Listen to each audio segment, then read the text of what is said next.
أعوذ بالله من الشيطان الرجيم بسم الله الرحمن الرحيم الحمد لله رب العالمين والصلاة والسلام على أشرف الأنبياء والمرسلين سيدنا مولانا أبي القاسم محمد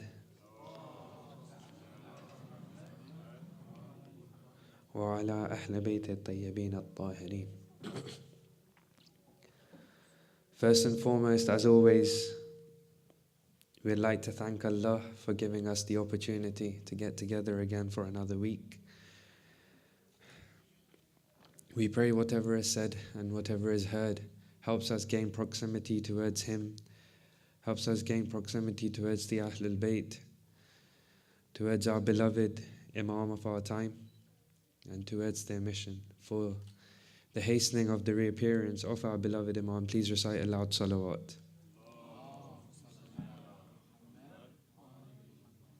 So that we may be among his followers, his lovers, his supporters, among those who are a source of peace for his heart.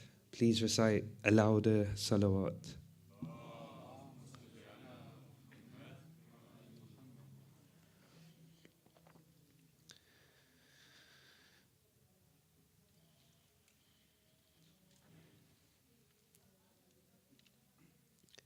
In the series of discussions that we've been having, we were looking to try and understand our belief system through the verses of the Quran. And the book that we were looking to follow, as a reminder, in Farsi, it's known as Tarh Kulliye Andishe Islami Dar Quran. And it's a collection of speeches from Ayatollah Khamenei that he gave 5 years before the revolution. And for those who have not had a chance to listen to the introduction of the book itself, I sincerely and very urgently ask you to please do have a look at that first session, which I think is available online as well. It gives us a good idea of this journey that we have set out upon. Within that journey, we said that our path has been split up into 4 different sections. The first one being that of Iman, then Tawheed, then Nabuwa, then Wilaya. And within that, we said Tawheed, Nabuwa, and Wilaya themselves are based upon the foundations of Iman. And one of the ways of understanding that is when we look at how we express our Tawheed, how we express our Nabuwa, how we express our Wilaya, we always say, I believe in the existence of God. I believe there is one God and not two. I believe in prophethood. I believe in the Wilaya of Amir al-Mu'mineen, for example. All of our expressions of our usul begin with I believe. So when we say I believe, when we say I have Iman upon this, what am I actually saying? So within the discussion in the book as well, we want to start talking about what this Iman actually means. Before we started the discussion of Iman, we said there was a preliminary discussion on taqwa. And we gave our understanding of why we think the discussion starts with taqwa as opposed to going on to Iman first. And we thought, okay, because the lectures were given in the holy month of Ramadan, and one of the objectives of the holy month of Ramadan is so that you may be among those who have taqwa. So that could potentially be a reason why the discussion itself starts with taqwa. And within that, we looked at different examples which could make us understand what taqwa itself is. And then we started to speak about the virtues of those who have taqwa. Again, something that would help us come even closer to understanding what taqwa itself represents. One thing which really does shine out from our discussion that we've had so far on taqwa, whether it be understanding taqwa in and of itself or understanding those people who have taqwa, one of the things that really shines out is the importance of actions. right? So when we looked at taqwa in and of itself, what did we say? Those who have taqwa, what will happen to them? They will be among the victorious, right? We saw how victory is only possible for those who act, and it's not possible for those who run away or avoid fulfilling their responsibilities. Again, the emphasis on action there. We've spoken about this before. Then we had a look at ita'ah, right? Obedience. And we said, like, okay, those who have taqwa, what else do? They obey. And we said within the discussion of obedience, we said this is a reference not just to fulfilling your 5 daily prayers, for example, fasting in the month of Ramadan. It's taking care of all of the responsibilities you have to yourself, towards Allah, towards those around you, such as family, friends, and towards the community that you live in, towards the society that's around you. When you're fulfilling all of these obligations, that is when you can be classified as being those who are obedient and therefore be among those who have taqwa. But again, the emphasis here was what? On action. You have to obey. After that, we looked at hastening towards maghfirah, this whole discussion we had on forgiveness. Again, the stress there was what? To attain maghfirah, you need to put in effort. Again, to attain maghfirah, there needs to be action. The emphasis on action again. Then, for example, we spoke about infaq, about spending, right? And we explained exactly what the difference is between just spending and doing infaq. But again, the stress is what? Those who do taqwa, they carry out an act. And what is that act? It's the act of spending to fulfill a need or necessity that exists in society. Again, the emphasis is what? The emphasis is on actions. This was from verse 132 to 134 of Surah Al-Imran. Verse 132 to 134 of Surah Al-Imran. Just in case someone does not get the point of how important actions are when it comes to being those of taqwa, look at verse 136. So skip a verse, 135. I'm not going to go into a discussion of that. Look into verse 136 of Surah Al-Imran. What does it say? أُولَٰئِكَ جَزَاؤُهُمْ مَغْفِرَةٌ مِّن رَبِّهِمْ وَجَنَّاتٌ تَجْرِي مِن تَحْتِهَا الْأَنْهَارُ خَالِدِينَ فِيهَا وَالنِّعْمَ أَجْرُ الْعَامِلِينَ. Right? Translation would be what? Their reward is forgiveness from their Lord and gardens with streams running in them to remain in them forever. How excellent is the reward of who? Those who pray? No. Those who fast? No. Those who have patience? No. Those who rely upon Allah? No. How excellent is the reward of those who work. How excellent is the reward of those who act, amilin. Like nail on the head for a whole discussion. If you still hadn't got the point of how important actions was when it comes to being among those who have taqwa, then this should really push it home for you. Please recite salawat. Ahad, sorry, can we do something about the mic? Please recite another salawat.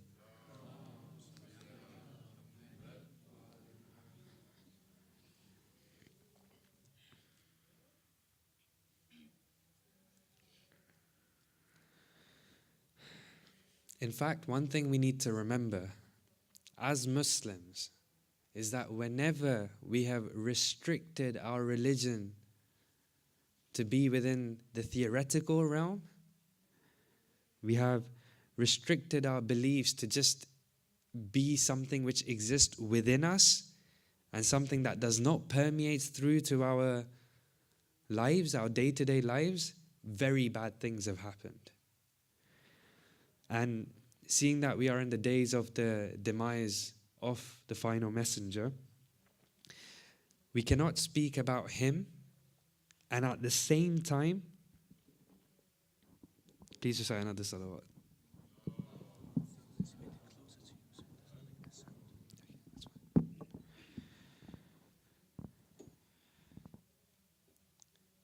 Because we are in the days of the demise of our final messenger, it's not right for us to speak about him and not mention the illegal occupation of his lands by the Saudi family.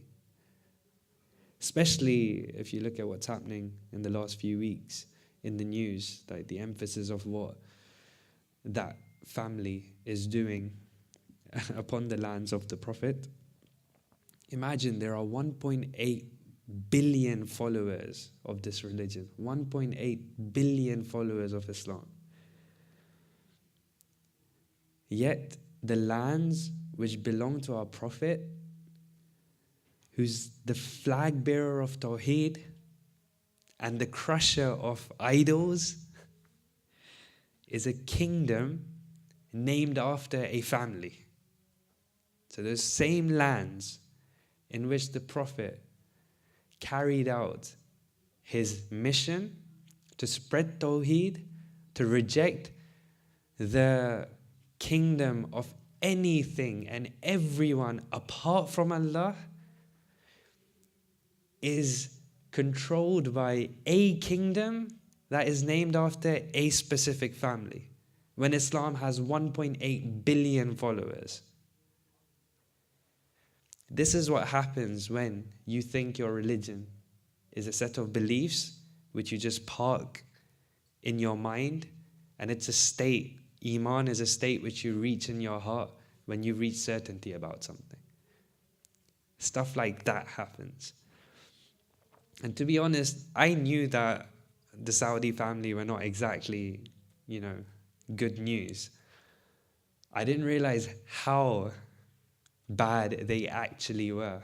And I mean, it's not a surprise either when those who control most of the media are friends with the Saudi family. Like, it's not going to be right in your face, their history, what have they got up to, and how they reached where they reached, and so on and so forth. So in a way, okay, fine, it's understandable, right? The question needs to be asked of them. Theoretically, you can prove the existence of God. Theoretically, you can prove that there is one God and not two. But the reality is that the lands of the Prophet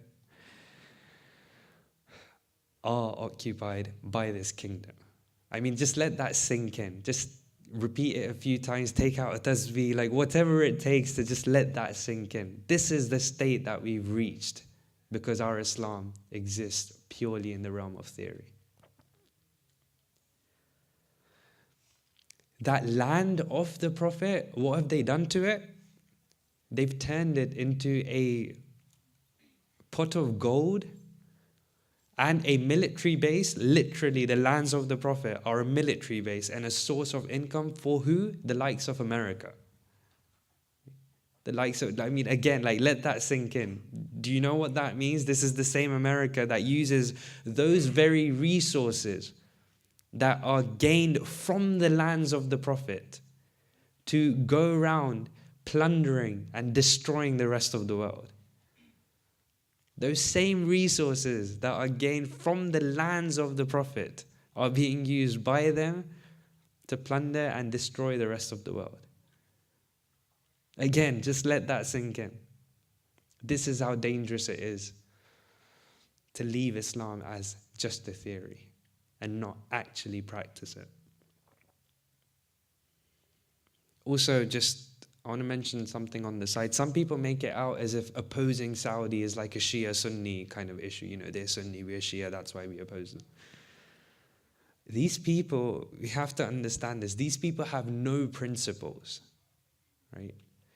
The only reason why they've attached themselves from the beginning, from when they were founded, to the Wahhabi ideology was because it suited them. It gave them the legitimacy in the eyes of the people to do whatever they want. They knew they could use this ideology to do whatever they want.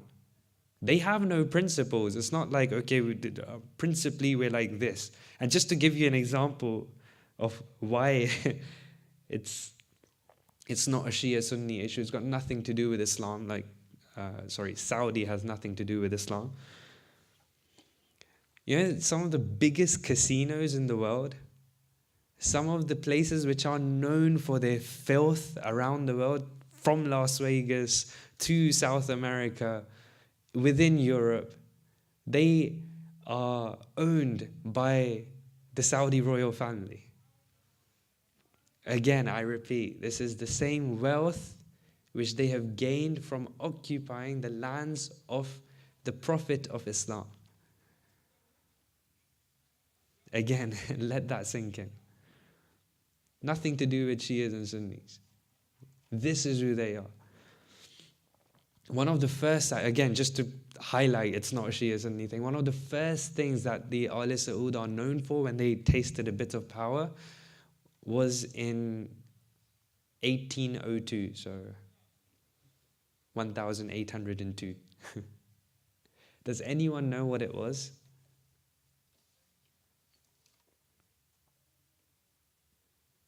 No? Okay.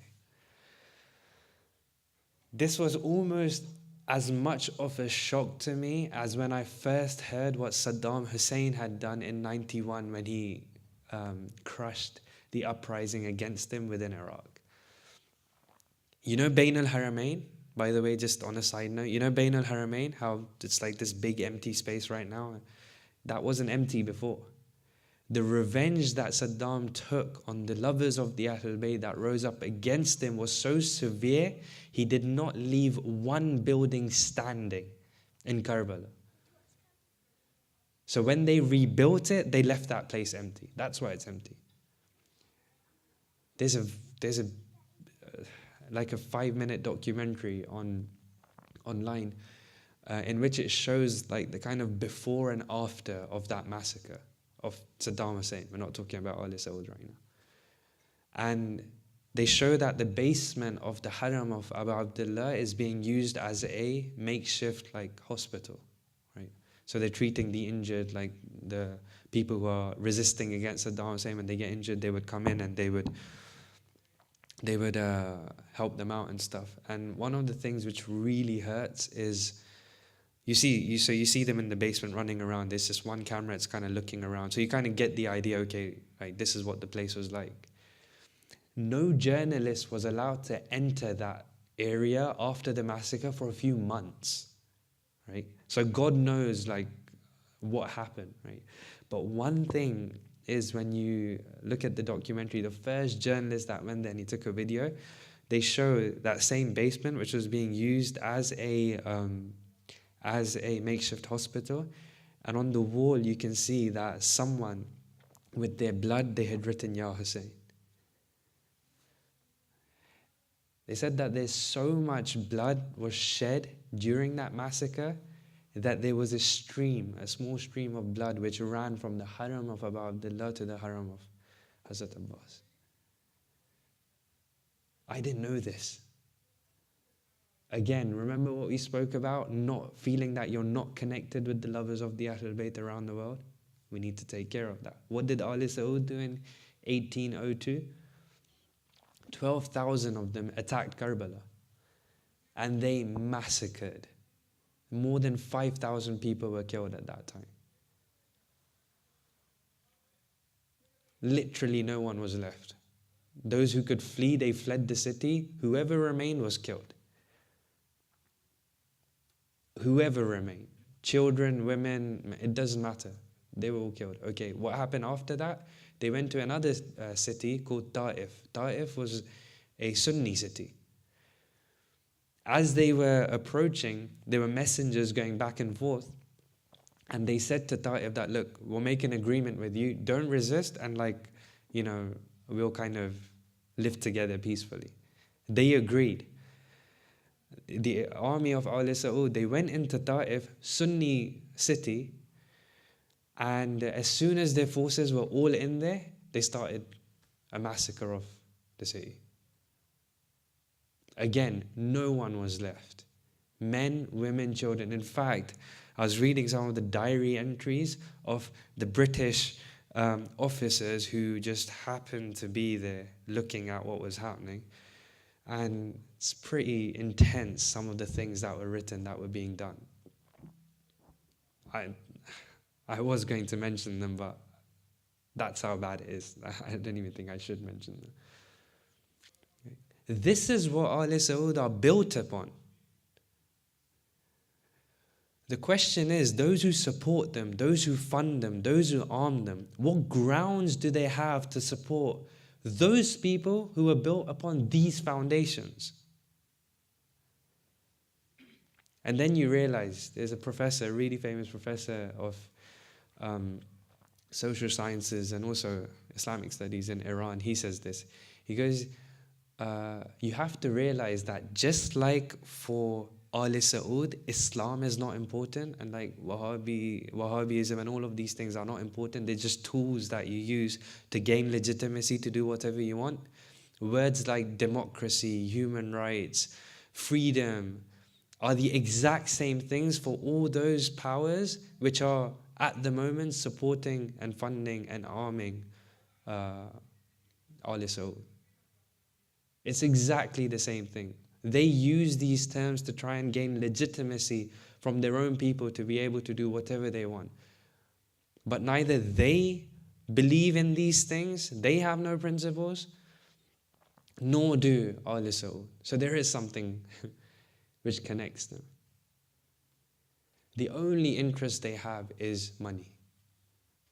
The only interest they have is this world. And as the famous saying goes, when it comes to money, there is no religion. That's what these guys are.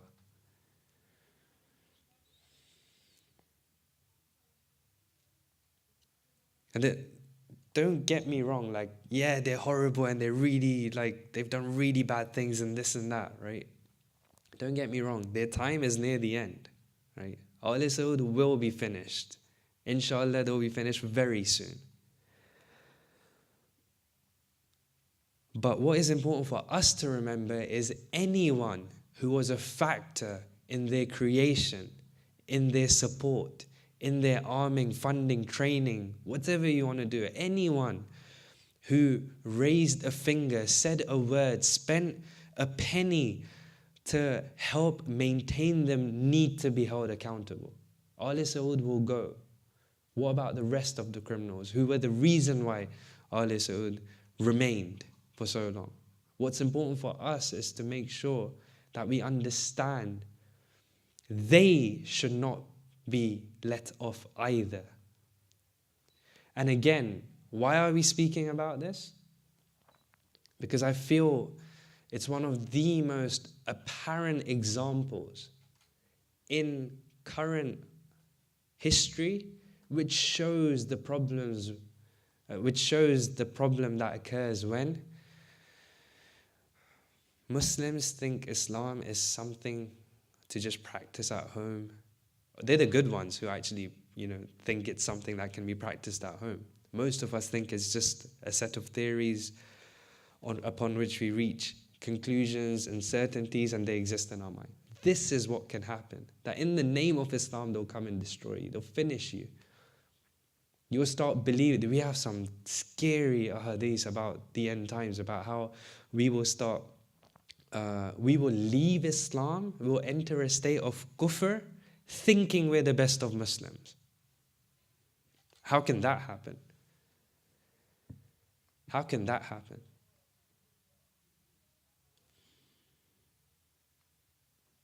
Anyways, this was supposed to be an introduction to the session. This place to start turning the theory of Islam into the practical, the best place to begin with is ourselves. Think about the discussions that we're having and see how you can genuinely apply them in your practical day-to-day lives. Don't leave them as, okay, we have this session once a week, videos go on YouTube, alhamdulillah, people are taking notes, alhamdulillah, like that's it. No, like the whole purpose of these is so that we can try to implement these points within our lives. We've seen, like, if someone wants to be pious now, you know how to do it. The emphasis on action, for example, and then the virtues which came within it. So hopefully our intention of getting together on this weekly basis is to do exactly that, is to understand what these different Islamic concepts are and to see the practical aspects and implementations of those. We go back to the book. Now, as we said, the book is split up into 4 sections. The first one is on Iman, right? Iman itself is split into 2 parts. The first part looks at the virtues of the mu'mineen, again to bring us closer to understanding what Iman is. And the second part looks at Iman in and of itself, like the virtues of Iman itself. So the virtues of the mu'mineen and the virtues of Iman itself. What we get at the end of it is, when I say I have Iman upon the existence of God, what we'll understand is that 1, this Iman needs to be based upon an understanding. 2, this Iman has to permeate through to my words, actions and decisions. And 3, this Iman has to be consistent. It's not pick and choose. It's not, I will kind of believe in these things when it suits me and then not believe in them in other times. No. According to Islam, these 3 things have to be there. If these 3 things are not there, then your Iman is of no value, according to the Quran. And we're going to go through exactly what that means. Just to put it into our expressions of belief, what does that mean? That means when I say I believe in the existence of God, I'm saying that this belief in the existence of God is based upon understanding. This belief in the existence of God will permeate through to my words, actions and decisions, and exactly what that means. And this belief in the existence of God is something that's consistent, regardless of whether it suits me or it doesn't suit me, and so on and so forth. The verses that we're going to be looking at to understand Iman are from Surah Anfal, from the beginning, so verse number 1 to verse number 4. And it begins, the surah begins, أعوذ بالله من الشيطان الرجيم, بسم الله الرحمن الرحيم, يسألونك عن الأنفال. Right? They will ask you concerning the Anfal. And there's a good reason why this word in and of itself, Anfal, has not been translated, because there isn't a translation for it in English. But what it refers to is anything of value which does not belong to a specific individual or a specific group. Right? So for example, the spoils of war. For example, minerals from the ground, jungles, mountains, deserts, so on and so forth. These things are regarded as Anfal. Like, they have value, but they don't specifically, they have value, and at the same time they don't belong to any specific individual or group. That's what's considered as Anfal. So what happened was, after the Battle of Badr, the Muslims saw, okay, we have these spoils of war. What do we do with them? Right? So they ask you concerning the Anfal. They ask you concerning, for example, in this case, the spoils of war. Say the Anfal belong to Allah and the Apostle. Tell them that, in this case, the spoils of war belong to Allah and the Apostle. Firstly, what does that mean? Is Allah in need of money? Is it like, okay, we won this war and Allah has a bank account, and for example, 95% of the spoils of war will go into his bank account, and then like 5%, I guess, will go to the Prophet, because it says the Anfal are for Allah and the Prophet. Is that what it means? Like, is Allah in need of this money? No. What it means over here, and you'll see this again, you'll see this repeatedly throughout the Quran, when it is referred to something belonging to Allah, right? The Anfal belong to Allah. What does this mean? That means that if you want to know what to do with the Anfal, if you want to know what to do with the spoils of war, the only person who can tell you is the one who owns it. The only person who can tell you is Allah in this case. And why is the Prophet mentioned? Because remember, we've touched upon it before as well, there were people who would come and say, okay, well, we are also servants of Allah, so this is our opinion in terms of how the spoils of war should be shared out. It's like, no, no, no. Yes, Allah will set the guidelines. The implementer of it is the Prophet, right?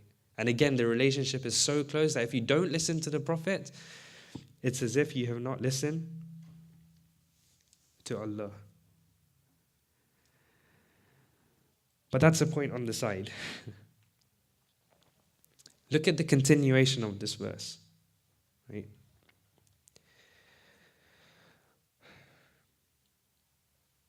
So they come to the Prophet asking him in regards to the Anfal. He responds saying that the Anfal belong to Allah and the Prophet. And then what does the verse say?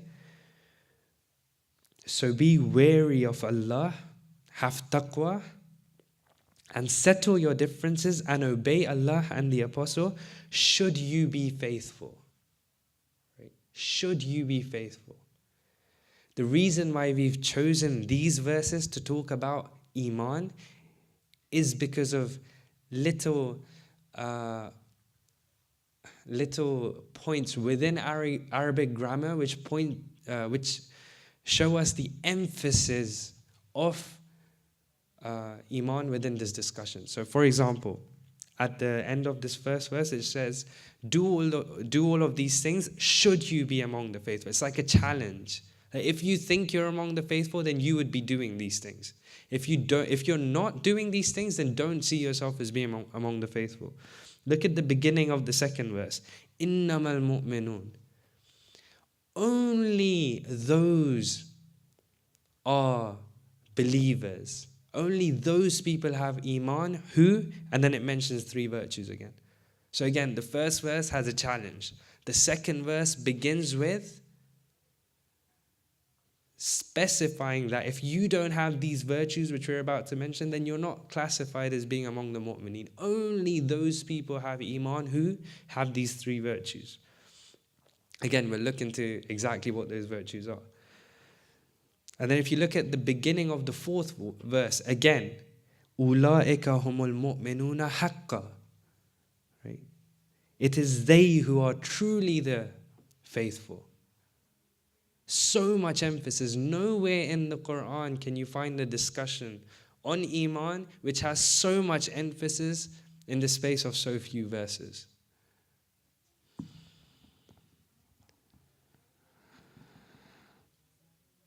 So, in the first verse, the first virtue that's mentioned of those who have Iman is what? Again, like taqwa, the first virtue that's mentioned over here is that they are obedient, right? They do it, and we've touched upon this, so we don't have to repeat it. Please recite salawat.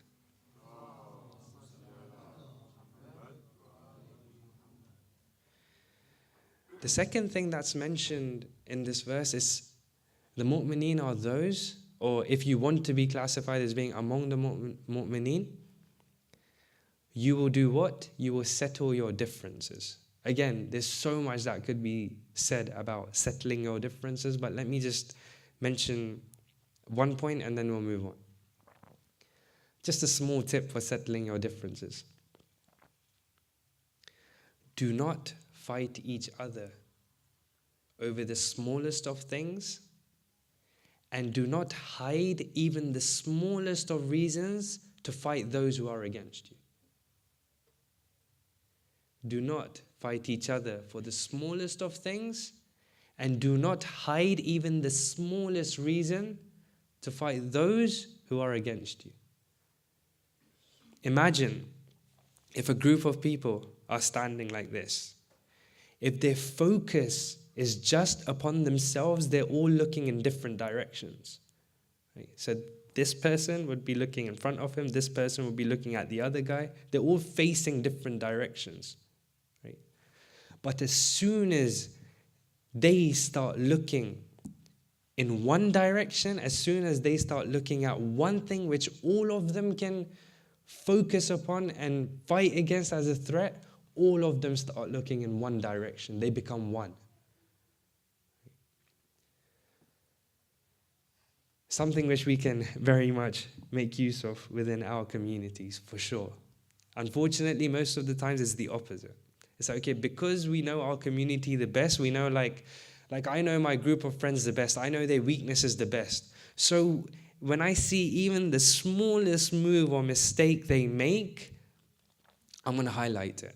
I'm going to like make, fuss out of it and really like push it in their faces and stuff. And then when it comes to those who are against you, you're like, look, don't focus on them. We need to work on ourselves. Completely the opposite way of what the Quran is telling us to do and what the Mufassirin have asked us to do in terms of guidelines for settling differences that exist between us. Forgive me, the first virtue that's mentioned is being God conscious, like having taqwa. And because we spent the last 2-3 nights speaking about being God conscious, we're not going to touch upon that. When it comes to the third virtue mentioned in this verse, obedience towards Allah and His Prophet, right? We've touched upon this, so we're not going to go into details, but again, what does this mean, right? It's prioritizing Allah over everything. That's what being obedient means, right? And just remember that if you are not prioritizing the commands of Allah over what you think is right, you are more within the ranks of shaitan than you are within the ranks of Allah. You can be doing everything right that you think is right. We've had this discussion before. You can be doing everything that you think is right. But if you are not prioritizing what Allah wants over what you think is right, then you're more closer to shaitan than Allah. Why? Shaitan worshipped Allah for thousands of years. He did nothing wrong. Everything he did was right. Thousands of years. Just once, he didn't prioritize the command of Allah over what he thought was right. Where have those thousands of years of worship gone? That's how important this discussion of ita'ah is. That's why it's so important to keep looking at it from different dimensions. But we are going to stop ourselves on this specific issue for now. But again, the first verse finishes saying what?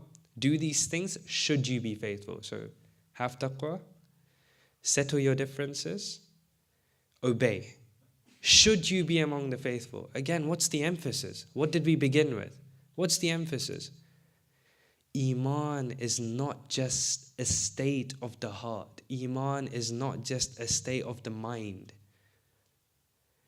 These three things are so practical, and we've gone into the details of how they're practical, how they affect our day-to-day lives.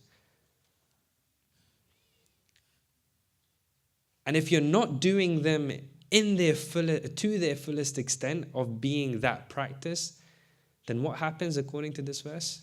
You are not classified as being among those who have Iman. Next verse, the second verse. إنما المؤمنون الذين إذا ذكر الله وجلت قلوبهم. Right? Very powerful verse. The faithful are only those. So if you don't have these three virtues which are coming up, you are not among the faithful. The faithful are only those whose hearts tremble with awe when Allah is mentioned. First virtue. Let that sink in. Second virtue. The faithful are only those when His signs are recited to them, their Iman increases. Their faith increases. The faithful are only those who put their trust in their Lord. If you do not do these three things, you are not among the faithful. Okay, at the very least, what you want to get out of this is look, if I want to be among those who have faith, I should probably know exactly what these three virtues mean, at the very least. Like the Quran could not put more emphasis on the importance of these things needing to exist within the mu'mineen, within the Arabic language. Like this is how much emphasis it can put within the Arabic language to tell you the importance of this, and it has done that. What makes their hearts tremble? So the first virtue of within this verse is what? The mu'mineen are those whose hearts tremble with awe when Allah is mentioned. What makes their heart tremble? What is this fear that exists inside of them? Is it the fear that a criminal has in front of the judge, for example? Is it a fear that a sinner has in front of his Lord, for example? Is that what is meant over here? So faithful are those whose hearts tremble with awe when Allah is mentioned. Is this the type of fear that we're talking about, or is it something more sophisticated than that? Is it something more beautiful than that, with a bit more depth? Let's see it this way. If this was fear that exists in the hearts of a sinner or a criminal, then if they did not sin,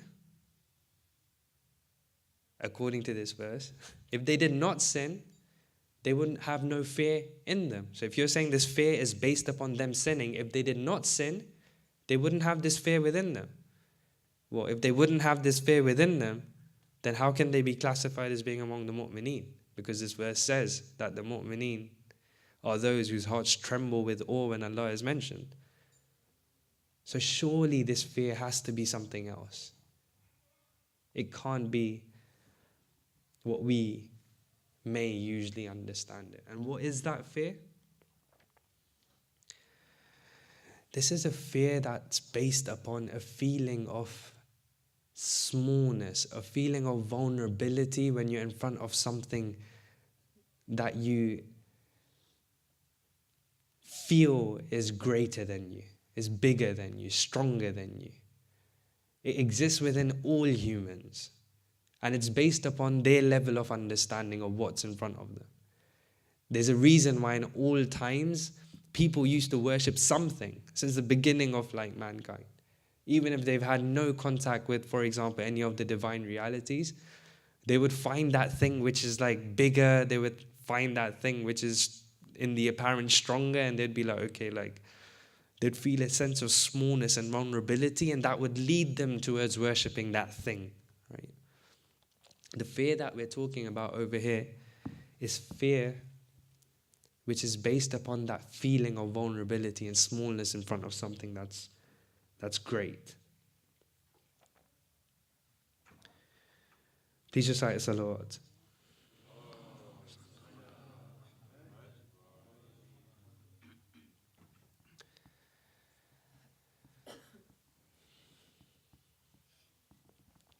There are some people that may say that, okay, when Amir al-Mu'mineen, he was reciting his du'as, and he would cry to the extent the color of his skin would start to change. People would start to think he's becoming unconscious. The Prophet, in the last 10 days of the holy month of Ramadan, he would refuse to sleep inside. He would stay outside, continuing the worship of Allah.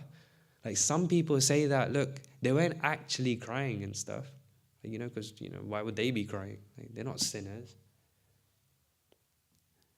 In fact, there's a person who came to Imam Sajjad alayhi salam, and he said to him, he saw Imam Sajjad crying, reciting dua and crying. And he said to him that, Yamna Rasulullah, leave this crying for the likes of us. Why are you crying? And his response was, do not speak of that which you do not know. What is this? What are these tears that they had? Again, something that proves that it's got nothing to do with you feeling like a criminal in front of the judge. Nothing to do with you feeling like a sinner in front of your Lord. In fact, as I said, this feeling of smallness and vulnerability in front of what you perceive as being great what you perceive as being something that's stronger and more powerful than you, right? It's in accordance with your understanding of that thing, right? Now, who understood Allah better than the Ahlul Bayt? Who understood the greatness and the power of Allah better than the Ahlul Bayt? When a person develops this type of fear of Allah in them, he sees the greatness and power of Allah. This is a direct translation from the book. When a person develops this type of fear of Allah in them, he sees the greatness and power of Allah, His perfection. He sees all His virtues, and then he sees his own nothingness in comparison. He sees the will of God and the hand of God in everything. And he sees his own limited power, his own limited strength, his own limited knowledge. He feels obliged to make sure he treads on the path of his Lord. And who understood this greatness of their Lord better than the Ahlul Bayt, better than the Prophet? So it's no surprise that their condition used to become what it used to become when they were in worship.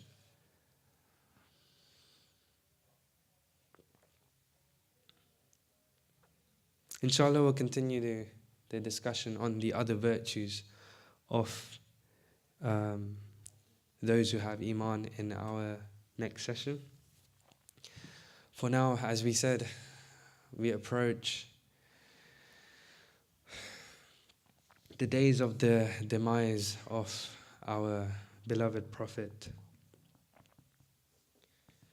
Assalamu alayka ya Rasulullah.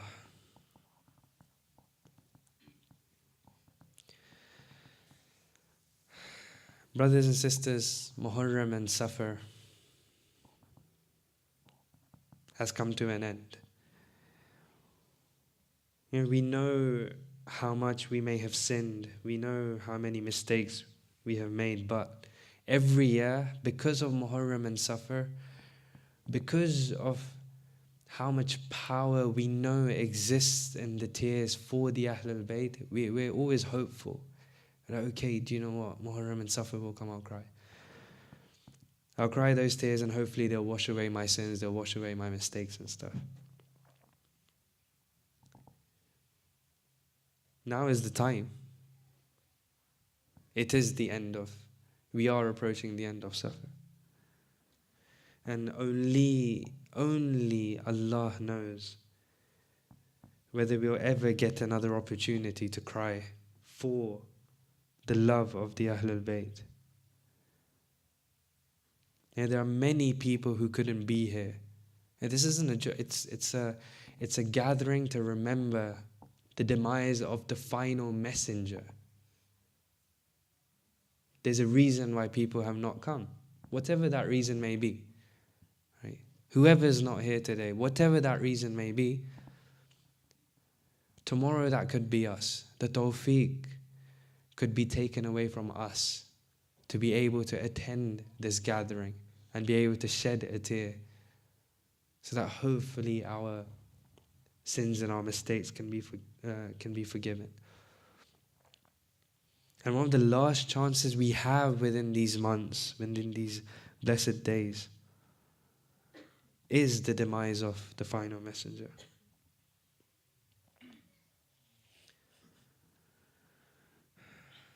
Very famous verse in the Quran, which especially the lovers of the Ahlul Bayt are very much aware of. قُلْ لَا أَسْأَلُكُمْ عَلَيْهِ أَجْرًا إِلَّا الْمُوَدَّةَ فِي الْقُرْبَى. Say, no reward do I ask of you for this except being kind to those of kin. After everything the Prophet had done, his struggles in Mecca, when the proclamation, when his mission had initially started, he was abused, he was insulted, he had trash, rubbish thrown on him, he had stones thrown on him to the extent that there were times where he would be covered in blood.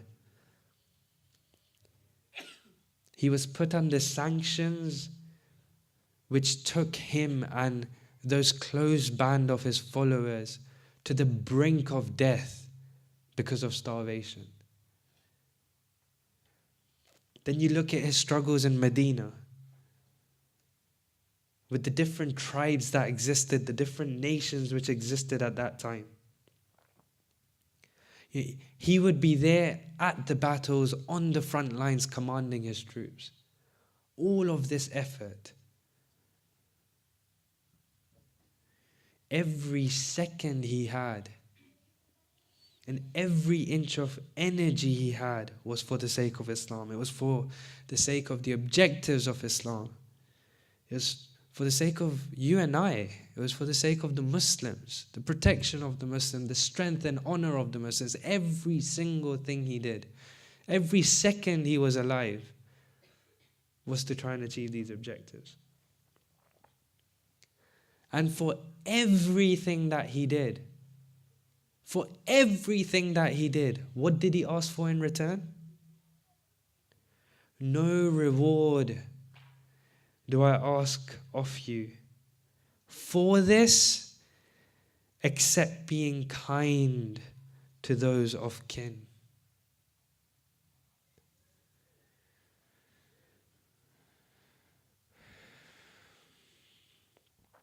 This love he had for his family.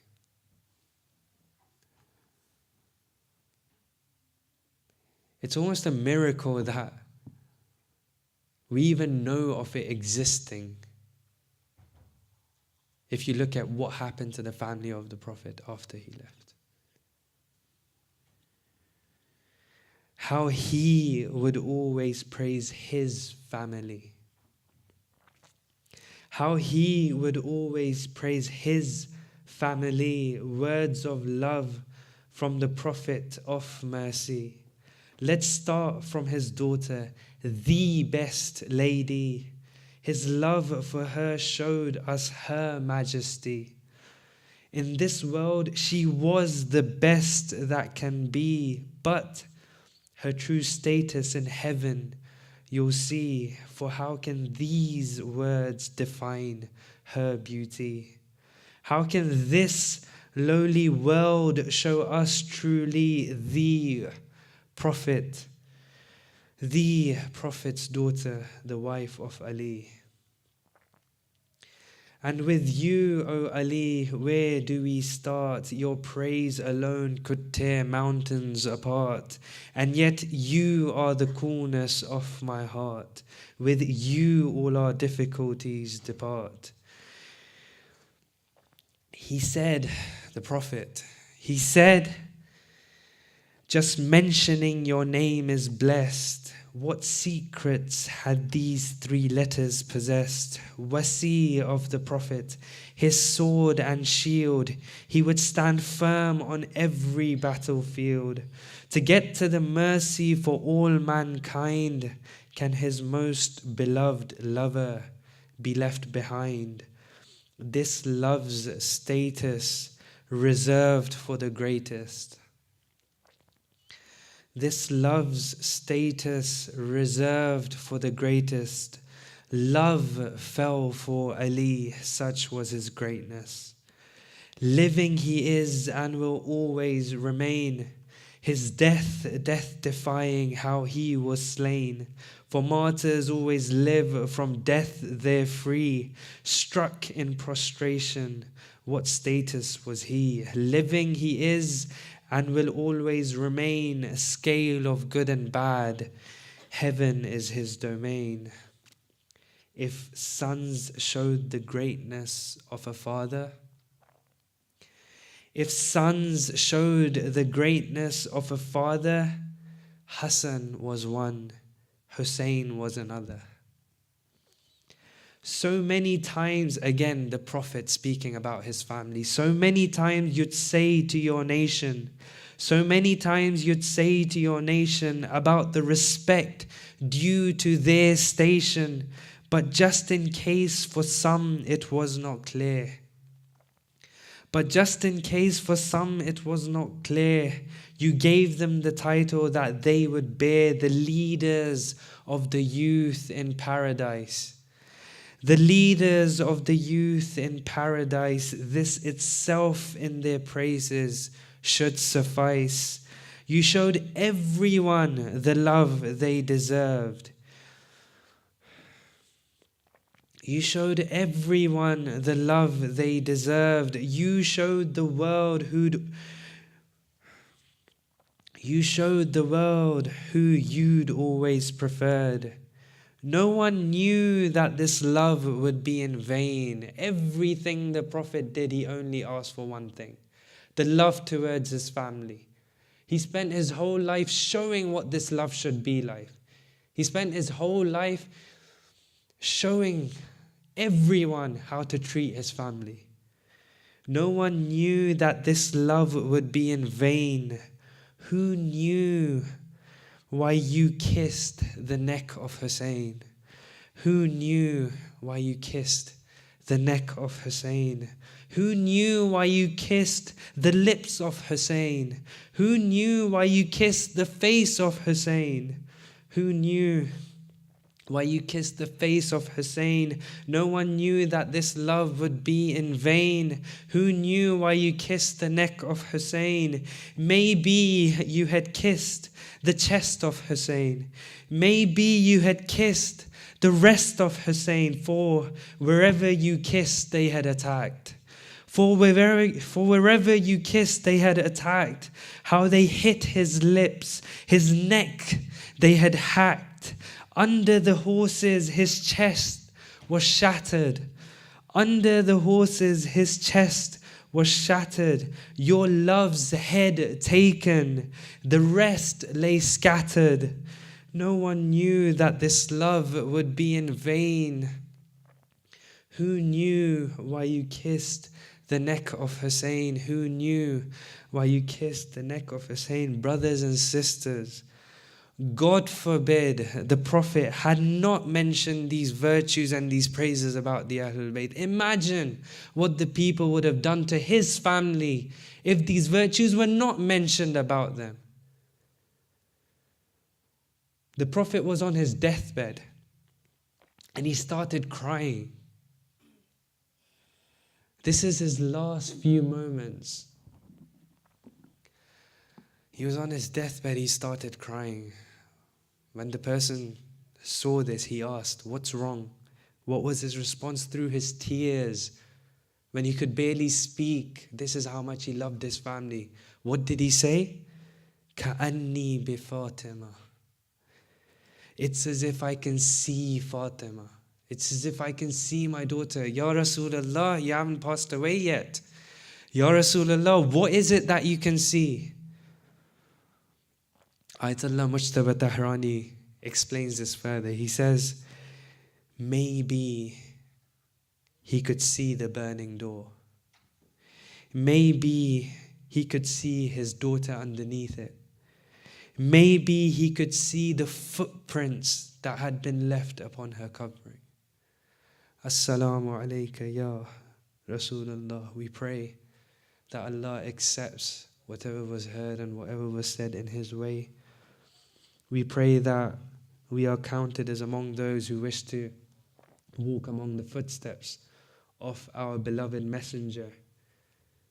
We cannot thank Allah enough for allowing us to be among those who have a hint of love for the Ahlul Bayt, a hint of love for the Prophet within our hearts. We pray to Allah that this love is strengthened. And we pray to Allah that we are given the opportunity to show what this love means in our day-to-day practical lives. Please recite as salawat.